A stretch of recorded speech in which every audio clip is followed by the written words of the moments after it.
सकाळचे 6 वाजले होते. संभाजीनगरच्या नारेगाव भागातल्या कौसर पार्कमध्ये बुलडोझर दाखल झाले.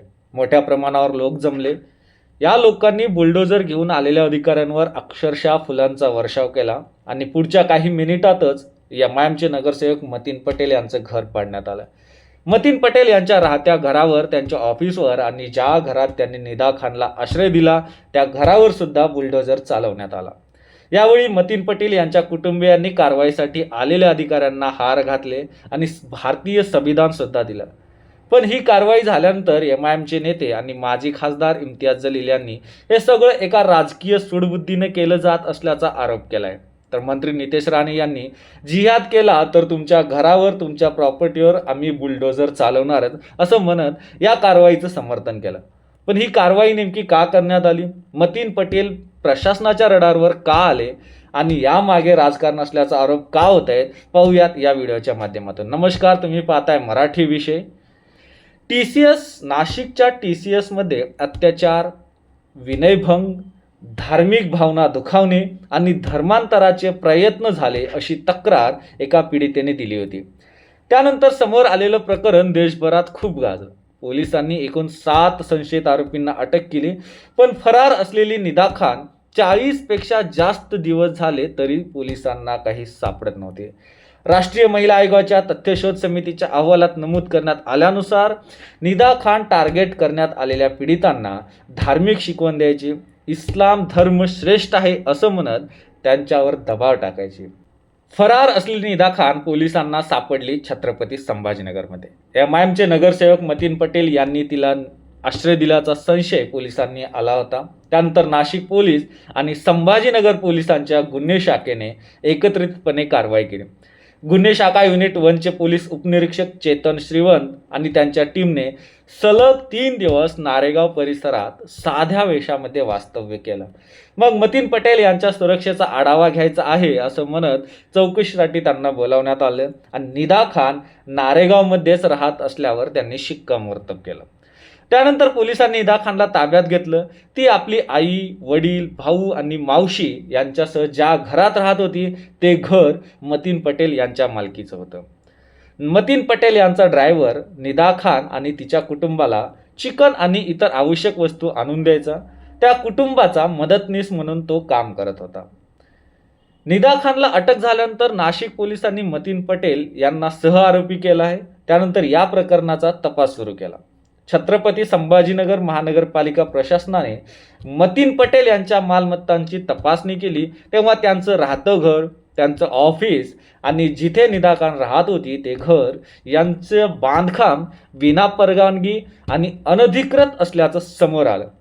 मग महानगरपालिकेने या तिन्ही मालमत्तांवर नोटीस लावली आणि मालमत्तांचे मालकी हक्क आणि परवानगीचे कागदपत्र दाखवण्यास सांगण्यात आलं.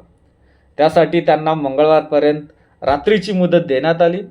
या सगळ्यात अशीही चर्चा सुरू झाली, मागच्या महिन्यात शहागंज भागात झालेल्या अतिक्रमणविरोधी कारवाईवेळी मतीन पटेल यांनी जोरदार विरोध केला होता. त्यांच्यावर गुन्हा दाखल झाला तरी त्यांनी अरेरावी केली असा आरोप अतिक्रमण विरोधी पथकाच्या अधिकाऱ्यांनी केला. त्यामुळे तोच वचपा आता काढण्यात आला का असा प्रश्न विचारण्यात आला.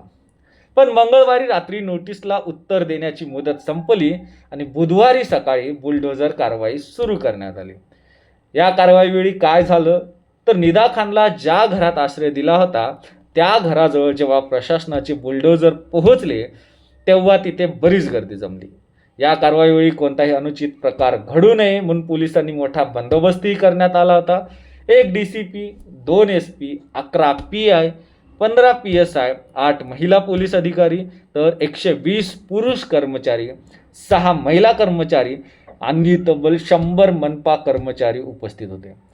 ज्या घरात निदा खान लपली होती त्या घराचा दरवाजा उघडून आत गेल्यानंतर या घरात मेणबत्त्या आढळून आल्या. कोणालाही संशय येऊ नये म्हणून लाईट न लावता निदा खान मेणबत्त्या लावून घरात राहत होती असं स्थानिक पत्रकारांकडून सांगण्यात येते. जेव्हा मनपा अधिकारी या घराजवळ कारवाईसाठी पोहोचले तेव्हा जमलेल्या लोकांनी त्यांच्यावर फुलं उधळली. त्यानंतर ही कारवाई झाली. मतीन पटेल यांचं ऑफिस सुद्धा बुलडोझर लावून पाडण्यात आलं. कारवाईसाठी जेव्हा मनपाचे अधिकारी मतीन पटेल यांच्या राहत्या घरी पोहोचले तेव्हा बराच ड्रामा पाहायला मिळाला. मतीन पटेल यांच्या वतीने हे बांधकाम पाडण्यात येऊ नये अशी मागणी करत त्यांना बजावण्यात आलेल्या नोटीसच्या विरोधात उच्च न्यायालयात धाव घेण्यात आली होती. पण उच्च न्यायालयाने कारवाईला स्थगिती दिली नाही असं म्हणत महानगरपालिकेने कारवाई करणार असल्याचे सांगण्यात आलं.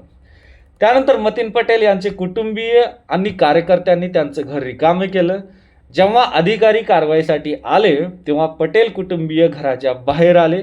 घरातल्या महिलांनी हातात संविधान घेतलं तर लहान मुलांनी हातात फुलांचे हार घेतले. लहान मुलांकडून महानगरपालिका अधिकाऱ्यांना हार घालण्यात आले. तेव्हा मतीन पटेल यांच्या कुटुंबियांनी माध्यमांशी संवाद साधला. तेव्हा ते म्हणाले, इथं मतीन पटेल यांचं घर आहे आणि शेजारी त्यांचे भाऊ मोहसिन पटेल यांचं घर आहे. त्यांच्या भावाचं घर तोडण्यात आलं. प्रशासन नेमकी कारवाई करते.